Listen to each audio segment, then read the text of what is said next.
साथियों, आप सभी का इस वीडियो में स्वागत है। दोस्तों, जैसा आप सभी को पता है, जो उत्तर प्रदेश का री एग्ज़ाम होने वाला है उत्तर प्रदेश पुलिस का, उसमें अब 10 या 12 दिन बचे हुए हैं।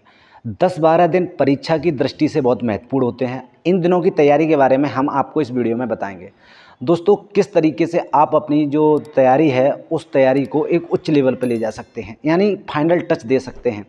इस वीडियो में उसी चीज़ की चर्चा करेंगे। दोस्तों, तैयारी तो आप सब लोगों ने पूरी कर ली होगी, सारे लोगों ने तैयारी पूरी कर ली होगी, लेकिन सिलेक्शन अब उन्हीं लोगों का होगा जो आखिरी के समय में और ख़ासकर परीक्षा के दिन अपने मेंटल एबिलिटी को या अपने कॉन्फिडेंस को किस तरीके से मैनेज कर पाएंगे। तो दोस्तों, इन्हीं 2-3 बातों को इस वीडियो में हम आपको बताएंगे। पहले हम आपको ये बताएंगे कि इस 10 दिनों में अपनी तैयारी को आप पीक पॉइंट पर कैसे ले जा सकते हैं, उस तैयारी को फाइनल टच कैसे दे सकते हैं, कोई कमियां रह गई हों उन कमियों को कैसे सुधार सकते हैं, और तीसरा पॉइंट बताएंगे कि जब आप एग्ज़ाम हॉल में बैठे होंगे तो आप उसमें जो कमियां होती हैं, यानी शुरुआत में जो कमियां हो जाती हैं पेपर देने से पहले, जिनकी वजह से कॉन्फिडेंस लूज हो जाता है, उन कमियों की भी बारे में बात करेंगे। तो दोस्तों, सबसे पहले मैं बताऊं, मुझे उम्मीद है कि आप सभी लोगों की तैयारियां पूरी हो चुकी होगी। संभवतः सब लोगों ने अपनी जितनी तैयारी होगी, रिवीजन होगा, तो सब पूरा कर लिया होगा। अब दोस्तों, ये 10 दिन का जो समय है वो बहुत ही क्रूशियल टाइम है, ठीक है। तो इन 10 दिनों में मेरे हिसाब से जो मैंने बताया है, जो मैंने महसूस किया है, इन 10 दिनों में आपको क्या करना है। दोस्तों, मेरे पास एक बुक है, ये है अरिहंत पब्लिकेशन की। दोस्तों, इसमें 4 सॉल्व पेपर दिए हुए हैं और 10 प्रैक्टिस सेट दिए हुए हैं। जैसा कि आप देख रहे होंगे, 4 हैं जो सॉल्व पेपर दे रखे हैं। और दोस्तों, ये सबसे लेटेस्ट हैं, जो 17 और 18 फरवरी 2024 को जो पुलिस का एग्ज़ाम हुआ था, जो लीक हो गया था, उसी के 4 पेपर दिए हुए हैं। और इसी कंटेंट के साथ, यानी इसी पैटर्न पर, या हम कहें कि इसी के इर्द गिर्द पेपर क्या बन सकता है, उन्हीं पे आधारित 10 प्रैक्टिस सेट दिए हुए हैं। दोस्तों, जैसा कि हम लोगों को पता है कि जो ये 4 सॉल्व पेपर बने हैं, इन्हीं पे आधारित ही लगभग पेपर बनने वाला है, या इन्हीं प्रश्नों के इर्द गिर्द ही प्रश्न जो है, जो मेन एग्ज़ाम आपका होने वाला है, उसमें आने की संभावना है। तो दोस्तों, हम क्या करेंगे, एक किताब ये मार्केट से ला सकते हैं आप अरिहंत की, जिसमें 4 सॉल्व पेपर दे रखे हैं लेटेस्ट वाले। दूसरी किताब है जो पूजा की है, OMR के नाम से, OMR सीट, इसे लेके आ सकते हैं। दोस्तों, इस किताब में आपको क्या करना है, इन 10 दिनों में क्या करना है, इसमें जो 4 सॉल्व पेपर दे रखे हैं, उन 4 सॉल्व पेपरों को हम 2 दिन में सॉल्व करेंगे, यानी एक दिन में 2 पेपरों को सॉल्व करेंगे। कैसे सॉल्व करेंगे? सबसे पहले क्या करेंगे, जिस तरीके से हम पेपरों में बैठ के पेपर सॉल्व करते हैं, उस तरीके से हम जो OMR सीट है उसको लेंगे। और OMR सीट में जो पहली OMR सीट है, उसमें जैसे जैसे जो दिया हुआ है, ये हम मान के चलेंगे कि हम इस समय पेपर में बैठे हुए हैं, एग्ज़ाम हॉल में बैठे हुए हैं, अकेले में बैठेंगे, एक रूम में जाके पूरा टाइमर लगाएंगे और उसके बाद हम इन्हें सॉल्व करने का प्रयास करेंगे। यहाँ अभ्यर्थी के हस्ताक्षर, यानी जो जो चीज़ की इसमें रिक्वायरमेंट होगी वो सारी चीज़ हम भरेंगे, ठीक है। ये क्यों भरेंगे दोस्तों? कई बार क्या होता है, मैं आपको बताऊं, जब हम एग्ज़ाम हॉल में हमें OMR सीट मिल जाती है, तो जब हम OMR सीट भरते हैं और कहीं हमारी ये माइनर सी मिस्टेक हो जाती है या कोई दिक्कत हो जाती है, कहीं हम फ्लूड का इस्तेमाल करते हैं, तो पूरे एग्ज़ाम में जो 120 मिनट रहती है ना, हमारे दिमाग में एक चीज़ अवश्य रहती है कि कहीं ये मेरा पेपर रिजेक्ट ना हो जाए, कहीं मेरा पेपर रद्द ना हो जाए, क्योंकि मैंने इसमें ब्लेड का या वाइट रन का इस्तेमाल कर लिया है। दोस्तों, जब हम इन 4 पेपरों को देंगे और उन 10 प्रैक्टिस सेट को देंगे, इसमें दोस्तों 10 प्रैक्टिस सेट दिए हुए हैं, जो पूजा की दी हुई है, इसमें 10 दिए हुए हैं। अगर हम इनमें OMR सीट को उसी तरीके से भरेंगे जैसे हमें एग्ज़ाम हॉल में भरनी है, तो दोस्तों हम 10 OMR सीट भरते भरते वो जो माइनर मिस्टेक्स होंगी, जो पेपर की शुरुआत में ही हो जाती हैं और जो हमारे दिमाग में एक कॉज उत्पन्न करती हैं कि हमारा पेपर कहीं रिजेक्ट ना हो जाए, पेपर कहीं रद्द ना हो जाए, उन चीज़ों को दूर हो जाएगा। यानी जब तक हम 10 भरेंगे तो हमें समझ आ जाएगा कि जो हमारा मेन एग्ज़ाम है उसमें OMR सीट कैसी मिलने वाली है और उसमें हमें क्या क्या करना है, ठीक है दोस्तों। तो इसे प्रॉपर भरेंगे। उसके भरने का मैंने तुम्हें डिसएडवांटेज बता दिया कि क्या होगा और एडवांटेज बता दिया क्या होगा। दोस्तों, कई बार क्या होता है कि जब हम एग्ज़ाम हॉल में बैठते हैं और ऐसी जब माइनर सी मिस्टेक हो जाती है तो पूरा एग्ज़ाम डिस्टर्ब हो जाता है, और वो जो 2 घंटे होते हैं ना, वही डिसाइड करते हैं कि आपका सिलेक्शन होगा या नहीं होगा। आपने बहुत अच्छी तैयारी की है, लेकिन ये 2 घंटे में आपका दिमाग सही क्लिक कर रहा है, आपके दिमाग में कोई वाइब्रेशन नहीं है, कोई टेंशन नहीं है, कोई झिझक नहीं है, और आप कॉन्फिडेंस से लवरेज है ना, तो आप ये मानिए आपके 2-4 क्वेश्चन वैसे ही सही हो जाएंगे। आप किसी क्वेश्चन ऐसे आते हैं जिन्हें आप अपने दिमाग के कौशल के आधार पर या सोच कूलनेस के आधार पर उन्हें का सटीक आंसर, यानी कि जो ऑब्जेक्ट दिए होते हैं 4, उन्हें नेग्लेक्ट करके भी कर लेते हैं। वो सब होता है दिमाग की वजह से। तो दोस्तों जो हमारे कॉन्फिडेंस को बढ़ाने के लिए ये ट्रिक सबसे महत्वपूर्ण है आप लोगों के लिए कि एक ये 30 रुपये की आ रही है, एक 30 रुपये की OMR शीट पूजा पब्लिकेशन की लेके आएँ और उसे भरें कैसे, इस तरीके से, यानी इसी के आधार पर। और उसके हमें गोले भी भरने हैं, ऐसा नहीं है कि गोले नहीं भरना है, गोले भरने हैं। दूसरी दोस्तों ये किताब लेकर आएँ, इस किताब में जब 4 प्रैक्टिस सेट होंगे, एक दिन में हमें 2 प्रैक्टिस सेट करने हैं। और प्रैक्टिस सेट कैसे करने हैं दोस्तों, सीधा नहीं है कि लगाया और कर दिया पूरा प्रैक्टिस सेट, ऐसे नहीं करना है।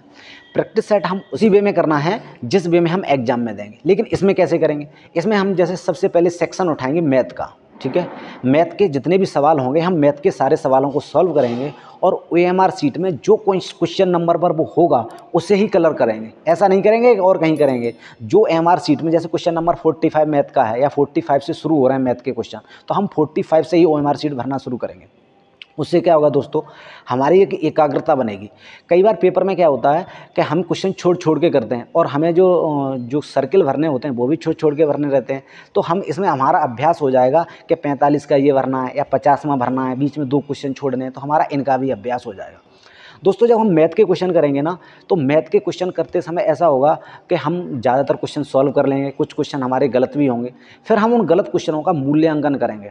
मूल्यांकन हम ये करेंगे, तुक्का दोस्तों बिल्कुल नहीं मारेंगे, हम उन्हीं क्वेश्चनों को करेंगे जो क्वेश्चन हमारे आ रहे हैं हम पे, ठीक है। बाकी क्वेश्चन या तो हम छोड़ देंगे या हम करने का प्रयास करेंगे एक निश्चित लिमिट में। जो आपने बांट रखा होगा कि 120 मिनट में से मुझे गणित को कितना समय देना है, उतने ही समय अपना स्टॉप वॉच लगाएंगे और सॉल्व करेंगे, ठीक है दोस्तों।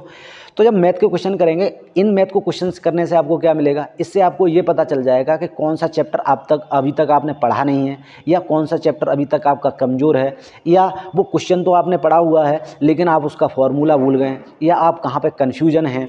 तो उन कन्फ्यूजन को लेकर, उन क्वेश्चनों को लेकर आप अपने नोट्स में जा सकते हैं। अभी आपके पास इतना भी समय है कि आप यूट्यूब पर जाएँ और उस टीचर के बारे में वहाँ से पढ़ भी सकते हैं, ठीक है दोस्तों। यानी उस टीचर से वो टॉपिक क्लियर भी कर सकते हैं और उस टॉपिक को अच्छे से क्लियर करिए, ठीक है। ऐसे ही करके जब आप दूसरा प्रैक्टिस सेट देंगे शाम को, उसमें भी मैथ के साथ ऐसा करेंगे, तो जो अभी के जो क्वेश्चन हैं, जो क्वेश्चन आपसे गलत हुआ है, उस टाइप के क्वेश्चन आप उसमें गलत नहीं होंगे। या फिर हम जब क्वेश्चन मैथ के देंगे तो कई क्वेश्चन ऐसे होंगे जो लैंग्वेज की वजह से गलत हो जाएंगे, जैसे कि हमने लैंग्वेज पढ़ने में गलत कर दिया है, या पूछा कुछ है हमने, किसी का कुछ आंसर दे दिया है। तो आपके दिमाग में एक ये भी हो जाएगा कि जब अगला मैं प्रैक्टिस सेट दूंगा तो इस तरीके की मुझसे गलती ना हो। आपको ये भी पता चल जाएगा कि इस तरीके के क्वेश्चन मुझे सावधानी से पढ़ने हैं, इसमें ऐसी गलतियां हो जाती हैं, तो वो हो जाएगा दोस्तों, ठीक है। तो इसके मैथ के क्वेश्चन करेंगे, जो हमें की पॉइंट लगेगा कि ये हमारा अभी तक टॉपिक हमने छुआ नहीं है या गलती है, वो वहाँ से क्लियर कर लेंगे। इसी तरीके से आप रीजनिंग उठाएंगे, रीजनिंग के आप क्वेश्चन देखेंगे और उसी तरीके से OMR शीट भरेंगे कि किस क्वेश्चन नंबर का कौन सा गोला हमें रंगना है, ठीक है। उसके क्या होगा कि रीजनिंग में भी हमें पता चल जाएगा कि कौन सा टॉपिक अभी तक हम पढ़ा नहीं है। हो सकता है आपका कोई टॉपिक छूट गया हो, तो हमें वो भी पता चल जाएगा कि ये अच्छा है, ये जो पिछले पुलिस के एग्जाम में ये वाला टॉपिक पूछा था और मैंने तो अभी तक ये टॉपिक पढ़ा ही नहीं है, तो हमें वो भी पता चल जाएगा। ऐसे ही तरीके से हमें हिंदी के बारे में पता चल जाएगा और इसी तरीके से हमें रीजनिंग के बारे में या जीके के बारे में, इन सारे टॉपिकों के बारे में हमें पता चल जाएगा कि हमारे किन पेपरों में जो कौन से टॉपिक हैं इस पेपर के जो हमारे कमज़ोर रह गए, उन्हें हम 7-8 दिन में, यानी इन पेपरों के बीच में, जो एक सुबह मॉडल पेपर देंगे, एक शाम को मॉडल पेपर देंगे, इन दोनों के बीच में जो हमारा समय मिलेगा उसमें हम उन सारे टॉपिकों को क्लियर कर लेंगे, ठीक है।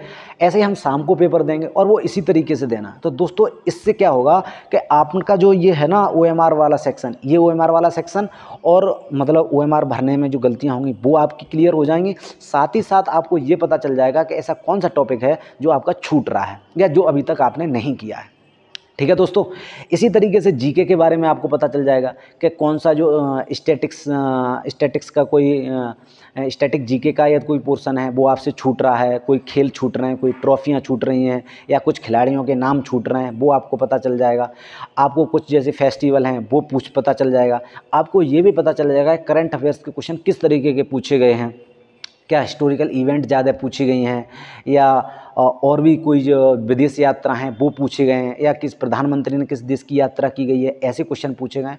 तो उन्हें भी अभी आपके पास इतना समय है कि आप उन वीडियो को यूट्यूब पे जाके कि पिछले 6 महीनों की नियुक्तियां हैं वो पढ़ सकते हैं, पिछले 6 महीने में प्रधानमंत्री को कौन कौन से पुरस्कार मिले हैं आप उन्हें जाके पढ़ सकते हैं। ये ओवरव्यू आपको इस तरीके से मिल जाएगा।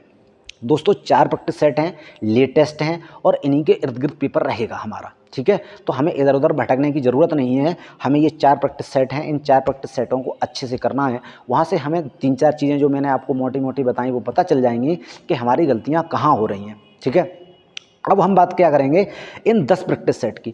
दोस्तों इन 10 प्रैक्टिस सेट को हम उसी मन से लगाएंगे जिस तरीके से हमने OMR शीट भरी है, ठीक है दोस्तों। उससे क्या होगा, मैं आपको साथ बता दूं कि जो आने वाला पेपर है वो भी लगभग इसी पैटर्न पे होगा। आप ये मान के चलिए कि यही पेपर आ रहा है हमारे एग्जाम में, ठीक है। आप उस तरीके से उसे लीजिए, जो क्वेश्चन गलत हों उनका अभ्यास कीजिए, उस टॉपिक का अभ्यास कीजिए। अभी आपके पास 10 दिन है और 10 दिन आपकी गलतियों को पता करने के लिए सफिशिएंट हैं दोस्तों, ठीक है। फिर भी अगर आपको कहीं ऐसा लग रहा हो कि ये टॉपिक थोड़ा सा कठिन है या इस टॉपिक में आप फंस रहे हैं, किसी तरीके से नहीं कर पा रहे हैं, तो आप हमारे जो डिस्क्रिप्शन में व्हाट्सएप ग्रुप और टेलीग्राम ग्रुप के लिंक दिए हुए हैं, आप हमें उस वहाँ पूछ सकते हैं कि भैया ये टॉपिक कठिन है, इस टॉपिक को कहाँ से पढ़ा जाए। तो मैं आपको बता दूंगा कि ये टॉपिक यूट्यूब पर इस टीचर ने बहुत अच्छा पढ़ाया है, आप वहाँ से भी जाके मदद ले सकते हैं। दोस्तों और कोई आप मदद की ज़रूरत हो तो आप हमारे कमेंट बॉक्स में जाके हमें पूछ सकते हैं। तो आज के लिए बस इतना ही। Thank you. जय हिंद, जय भारत। दोस्तों अगर आपको हमारा वीडियो अच्छा लगे तो इसे लाइक शेयर सब्सक्राइब जरूर करें।